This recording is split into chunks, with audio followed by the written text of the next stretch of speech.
When Animals Spoke, Stories from the Qur'an.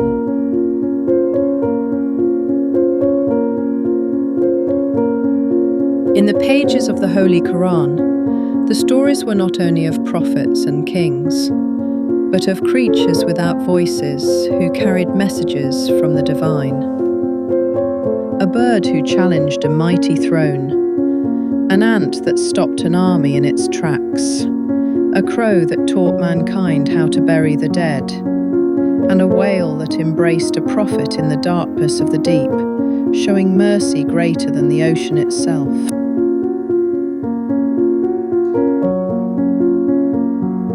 These were not just animals, they were signs, symbols of wisdom, messengers of meaning.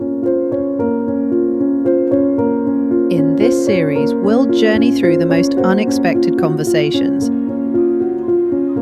the deepest lessons, and the most touching encounters. Where ants think, birds plan, and beasts remember their creator.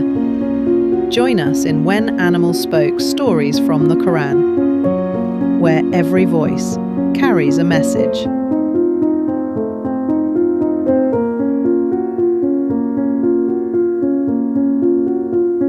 How did Moses' stick change into a snake?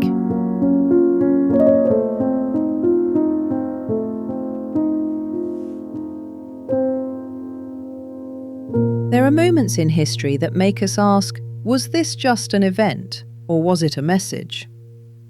Today we tell the story of a simple piece of wood, a staff that turned into a serpent, challenged magicians, split the sea, and brought forth water from stone. This is the story of the staff of Moses. Moses, a man of the desert holding nothing more than a shepherd's staff, yet in a single moment that simple tool would become a turning point in human history. Why did it transform? And what was the divine message behind it? When God asked, "What is that in your right hand, O Moses?" he answered humbly, "It is my staff." No arrogance, just truth. Then came the divine command, "Throw it down." Moses obeyed, and suddenly it became a living serpent, slithering across the ground. Moses was terrified, but God reassured him, "Take it, and do not fear." This was not only a miracle, it was a lesson in trust.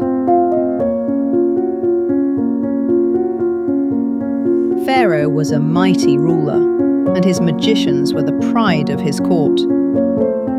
When Moses threw down his staff, it became a clear serpent. The magicians cast their ropes and staffs, and they appeared to slither too. But the difference? Moses' staff swallowed up their illusions. In that moment, truth defeated deception. The magicians knew this was no trick. They declared, "We believe in the Lord of Moses and Aaron."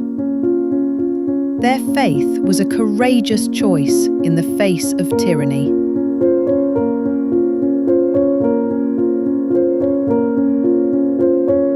Later, in the wilderness, when his people were parched with thirst, God commanded Moses to strike the rock with his staff.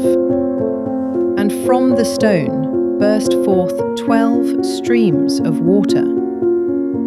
This wasn't just survival. It was a reminder that sustenance can flow from the most unlikely places, by God's will.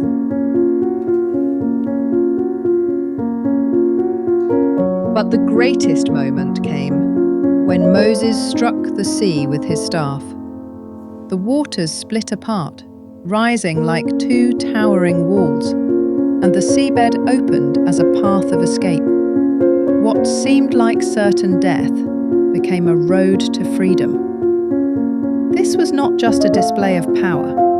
It was the meeting of human struggle with divine intervention. A people fleeing, a leader obeying, and a miracle rewriting the laws of nature. But what does it all mean? Was it only about extraordinary acts? Perhaps the staff is a symbol, a simple tool turned into a test, a reminder that in God's hands, even the ordinary becomes extraordinary. A simple tool, a test of trust, a message of faith. The staff itself held no magic. Its power came from obedience to God. And the lesson reaches us today. The small things in our hands may hold immense impact when guided by divine purpose.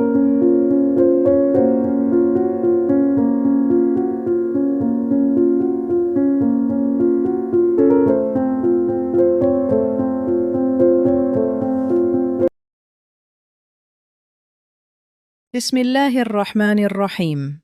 وما تلك بيمينك يا موسى؟ قال هي عصاي أتوكأ عليها وأهش بها على غنمي ولي فيها مآرب أخرى. قال ألقها يا موسى فألقاها فإذا هي حية تسعى. صدق الله العظيم.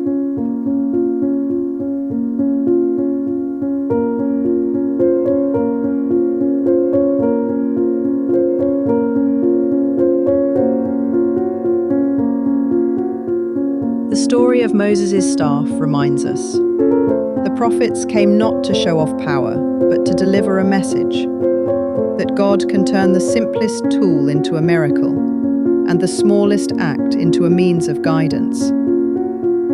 So what is your staff?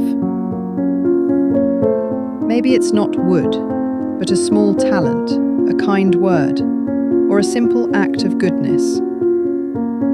What will you do with it today?